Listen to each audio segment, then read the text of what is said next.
Bien, amigos, hoy es 12 de octubre. Se cumplen 500, ¿cuánto es? Un montón de... 500 muchísimo. Sí, 5 siglos y pico de que Colón llegara por aquí. Dicen descubrimiento de que Colón llegara por aquí. Y eso cambió la historia de todas estas tierras, de este continente. No exactamente para bien. Colón era un genio. Colón era navegante desde que era adolescente, de manera que cuando ya era un hombre de 30 y pico, de 40 años, era un hombre que sabía mucho de navegación, había estado en naufragio, tenía mucha experiencia, pero es un hombre que se dedicó a estudiar, leyó textos de astrónomos antiguos y todas esas cosas.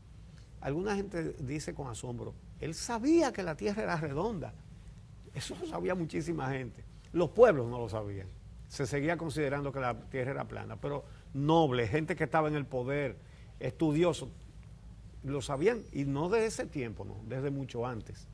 Sabían que la Tierra era redonda. Aristarco lo dijo hace más siglos que el cara. Entonces, sin embargo, aunque muchos sabían que era redonda, el problema era que no se atrevían a navegar por el oeste buscando las Indias, sin saber que había un continente más en el medio, porque las provisiones que cabían en un barco no daban para mucho tiempo, y lo que pensaban era que se iban a morir en el camino, como es lógico.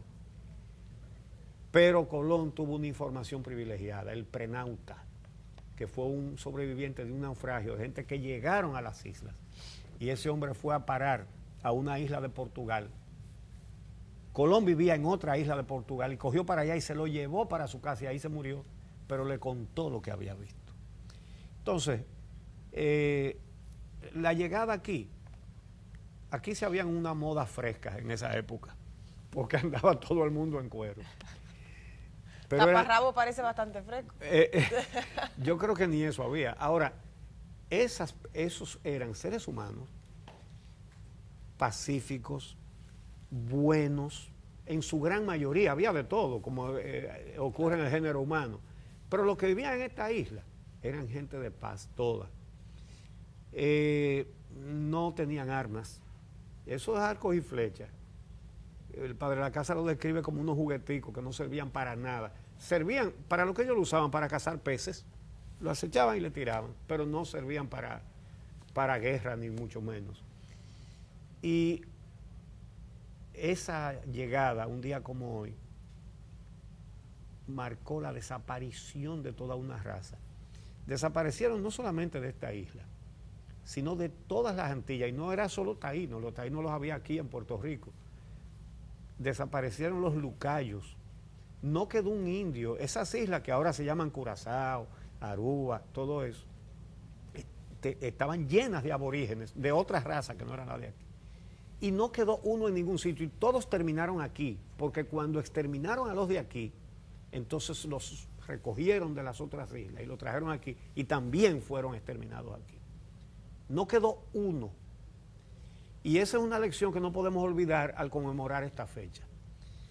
Y yo diría que nosotros que tenemos un faro, que es un mazacote grandísimo de cemento y varilla, que se hizo y que para atraer, porque aquí fue donde se estableció, no fue el primer lugar donde llegó Colón, pero fue donde se estableció. Y aquí estuvo el centro del gobierno de España para el Nuevo Mundo, durante 2 décadas y pico. Pero ese mazacote que está ahí representa la gloria del que llegó. Ahora, lo que pasó con los que estaban aquí, que fueron exterminados, el monumento debe ser al padre Bartolomé de las Casas y a los dominicos. Bueno, está Montesinos ahí. Pero nosotros deberíamos reivindicar más eso. Y un gran atractivo turístico sería un centro donde se conmemore la defensa de los derechos humanos por los padres dominicos y por Bartolomé de la Casa, que se hizo dominico después también. y yo diría, un gran centro internacional de estudio de los derechos humanos en América. Y deberíamos hacer un movimiento para la canonización de Fray Bartolomé de las Casas, de Fray Antón Montesinos, de Fray Pedro de Córdoba, de Fray Bernardo de Santo Domingo, que esos fueron los primeros 3 dominicos que llegaron, después llegaron muchos más, y que todos dedicaron su vida entera hasta el día de su muerte, cada uno, a la defensa de esos inocentes que fueron desaparecidos de la faz de la tierra. Una reflexión simplemente porque hoy es 12 de octubre, aniversario del primer viaje ilegal, que fue de allá para acá. Porque la ilegalidad y la justicia no tienen fecha. Exactamente.